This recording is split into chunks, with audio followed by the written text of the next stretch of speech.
Hello, my brothers and sisters all over the world. I salute you all. My name is Luanzo Nathan Strongman.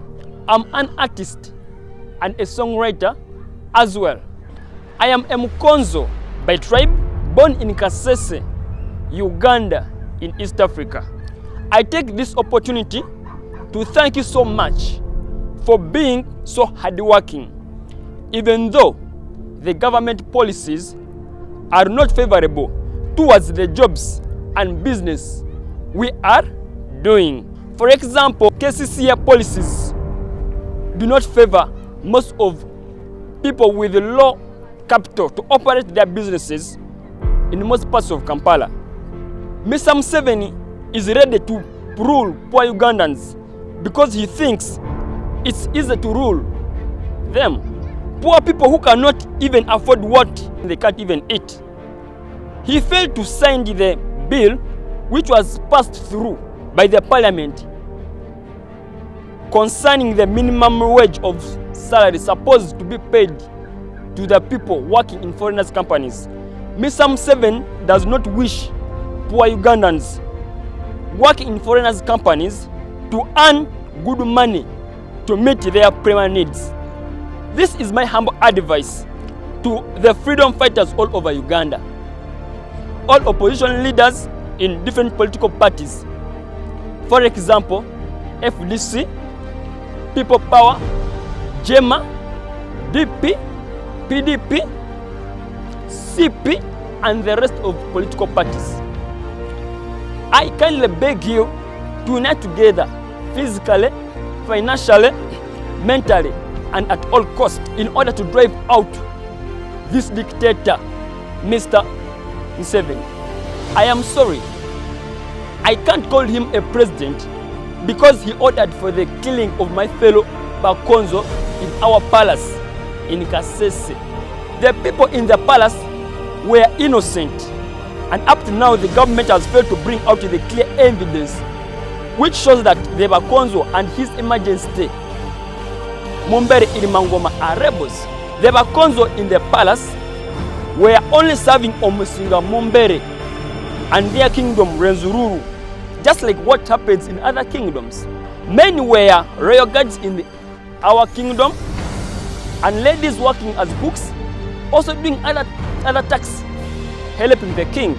The guns which were showed on TV stations before by the police in the palace were not there before, but they were brought in by soldiers to blackmail Omusinga and his servants with the intention of showing the world that Omusinga and his servants, the bakonzo, are rebels. But in actual sense, bakonzo have no bad intentions towards the government of Uganda. These tricks are always played by security officials in Uganda to blackmail a person. This also happened to Honorable Bobi Wine, Honorable Zake, and the rest when they were attacked by soldiers in Arua. Guns were brought in Bobi Wine's rooms by SFC and police shamelessly. Mr. Museveni started suspecting Omusinga Mumbere as soon as Dr. Kiza Besigye visited Omusinga in the palace during the presidential campaigns in 2016. Omusinga Mumbere says he began receiving phone calls from NRM leaders asking him as to why he welcomed Dr. Besigye in the palace. During the campaigns, they thought he was involving himself in politics of Uganda. Dr. Besigye took himself to the palace to salute His Majesty Omusinga Mumbere, but Omusinga had not called him before. Bakonzo love welcoming people, and that's why Omusinga decided to allow him to enter the palace. Dr. Crispus Kiyonga, the former defense minister, the RDC, and other NRM leaders, also Museveni himself, were all annoyed of that. People of Kasese were tortured during the presidential and MPs elections. As if that was not enough, the government also decided to attack the palace and killing the bakonzo in order to hurt Omusinga Mumbere the more. Voters stood at the polling stations after casting their votes with the intention of protecting their votes. And this is why Honorable Winnie Kiza and the rest of MPs won elections successfully. Mr. Museveni and the rest of NRM leaders thought Omusinga is the one who decided or is the one who ordered for the bakonzo to elect opposition, which was not the case. I remember Omusinga only ordered the bakonzo to stay peaceful during the elections. It's the police and soldiers who brought in confusion during the elections. People of Kasese have many reasons as to why they don't vote Mr. Museveni.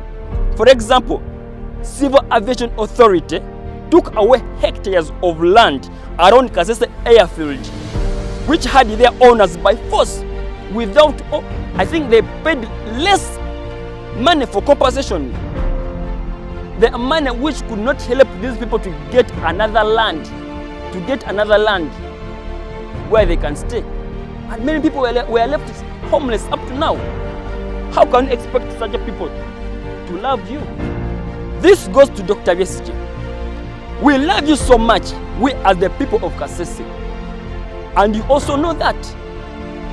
But this time around, we kindly request you to step down and unite with the other opposition leaders in Uganda. You cannot defeat Mr. Museveni alone. You have tried for 4 times. This is enough for us to understand. You won Mr. Museveni elections. This is well known. But Mr. Museveni used other tricks or methods to defeat you through using electoral commission, also using police, judiciary, and the rest. The youth of Kasese and other elders are ready not to follow you in case you don't unite with Honorable Bobi Wine, Honorable Norbert Mao, Honorable Mugisha Muntu, Honorable Asuman, Dr. Abed Wanika, and the rest of opposition leaders. The immediate cause of Museveni ordering the attack of our palace in Kasese was because of you visiting the palace during the presidential campaigns.